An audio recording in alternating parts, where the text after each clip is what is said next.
안녕하십니까? 유나의 감동 주파수입니다. 오늘은 비를 듣습니다. 우리는 듣는 것을 보기도 하고 보는 것을 듣기도 합니다. 우리는 모든 상황을 이해받았을 때 그 사람이 나를 잘 들었다고 생각합니다. 인정받았을 때도 그렇습니다. 그러나 경청은 이보다 수준 높은 인정의 태도입니다. 그저 자기 생각과 감정을 진심으로 잘 들어주는 것만으로 인정받고 이해해 준다는 느낌을 받고 힘이 납니다. 내가 조금 길고 따분하게 이야기하더라도, 극히 개인적인 감정에 대해 이야기하더라도 누군가 고개를 끄덕이며 들어준다면 그것으로 엄청난 위로와 힘을 얻는 것입니다. 페터 빅셀의 이해하기보다 듣기를 전해드리겠습니다. 아주 오랫동안 못 보던 친구를 우연히 만났다. 나는 이야깃거리가 많은 이 친구를 좋아한다. 하지만 나는 다른 사람과 이야기하던 중이었고, 게다가 예상치 못하게 그를 만나 놀랐다.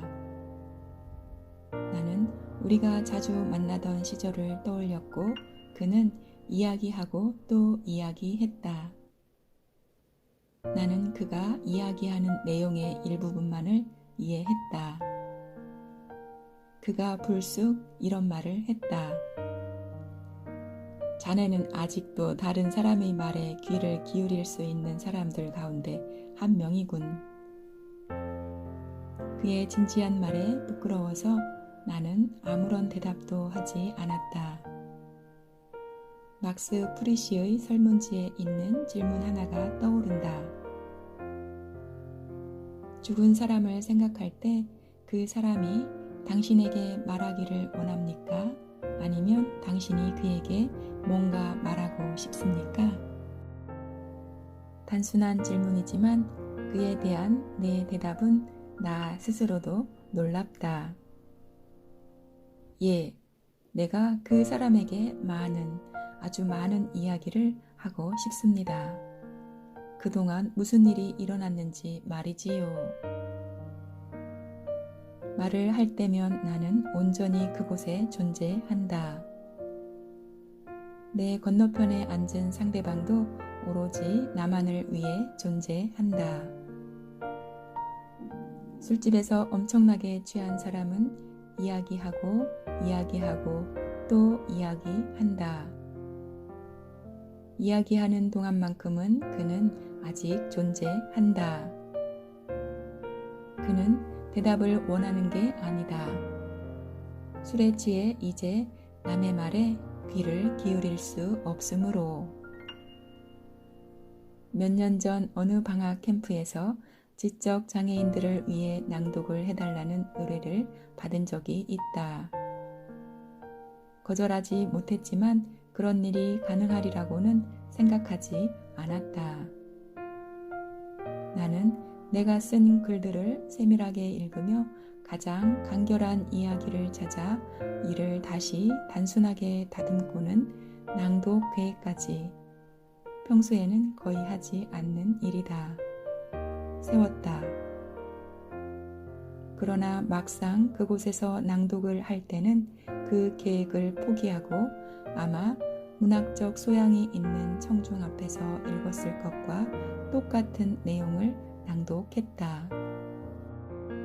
나는 그들보다 더 집중해서 듣는 청중들을 만난 적이 없다. 그들은 정말 귀를 기울였다. 얼마나 집중하여 듣는지 낭독하는 내가 그들의 듣기를 몸으로 느낄 정도였다. 나는 계획보다 오래 읽었고 읽는 게 재미있었으며 내 이야기들을 다시 좋아하게 되었다. 그들이 내 이야기를 이해했을까? 모르겠다. 하지만 그들은 정말 집중해서 들었다. 우리가 할 수 있는 정도보다 더 집중해서, 그리고 그들은 능동적으로 들었다. 낭독이 끝난 뒤 질문 시간이 되자 어떤 남자가 나에게 내일 날씨를 물었다.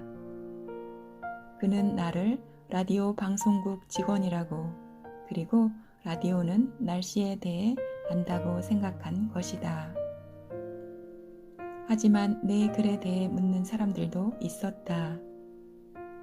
그 전까지는 듣지 못한 질문들이었다. 왜 그 이야기에 자동차는 나오지 않나요? 코끼리 이야기는 안 쓰나요? 그러고는 자기들 이야기를 하기 시작했다. 내 이야기가 그들의 이야기를 불러일으켰다는 사실만 빼고는 내 이야기와 아무런 관련도 없는 아주 다른 이야기들이었다. 내 이야기를 듣고 자기의 이야기를 떠올린 능동적인 청중. 그들의 머릿속에서 일어나는 일을 우리가 이해라고 표현하지 않을 수도 있지만 나는 그곳에서 청중에게 이해를 받는다는 느낌이 들었다.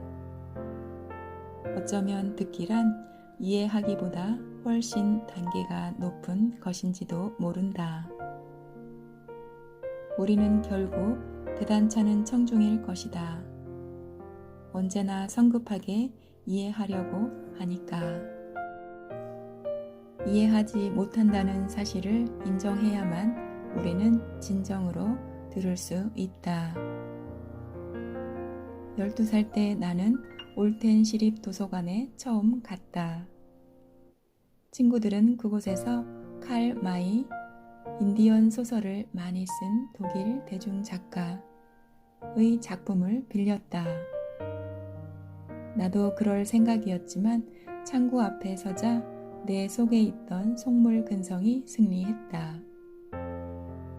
오로지 사서에게 깊은 인상을 주기 위해 괴테 작품이라고 말했다. 괴테 전집 중 처음 2권을 빌려와 시를 차례차례 몽땅 읽고 사흘 뒤에는 3권과 4권을 빌려왔다. 나는 점차 중독, 그러니까 철자에 중독되어 갔다. 내용도 모른 채 철자를 집어 삼켰다.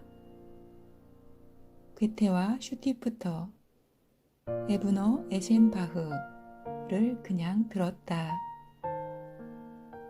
그들의 말을 즐겁게 듣는 습관을 들였고 많이 이해하지 못하면서도 그들에게 귀를 기울였다. 읽기는 듣기의 형태 가운데 하나다. 그때 나는 그렇게 할 수 있었다. 약간 교육을 더 받고 조금 더 숙달된 지금은 읽으면서 성급하게 이해하기 시작한다. 이제 어쩔 도리가 없다. 순진무구했던 과거로 돌아갈 수는 없는 것이다. 하지만 장 파울을 읽으며 이해하기를 거부하려고 약간 노력한다. 그에게 귀를 기울이기 위해서다. 귀 기울여 듣기에는 관용이 필요하고 선입견이 없어야 하는데 이른바 경험이라는 게 많아질수록 그게 점점 더 어려워진다. 나를 성급히 이해하지 않은 탁월한 청중. 지적 장애인들이 그때 이 사실을 기억나게 해 주었다. 오늘 아침은 비를 듣고 내 이야기가 떠올랐습니다. 물론 이건 여름비였습니다.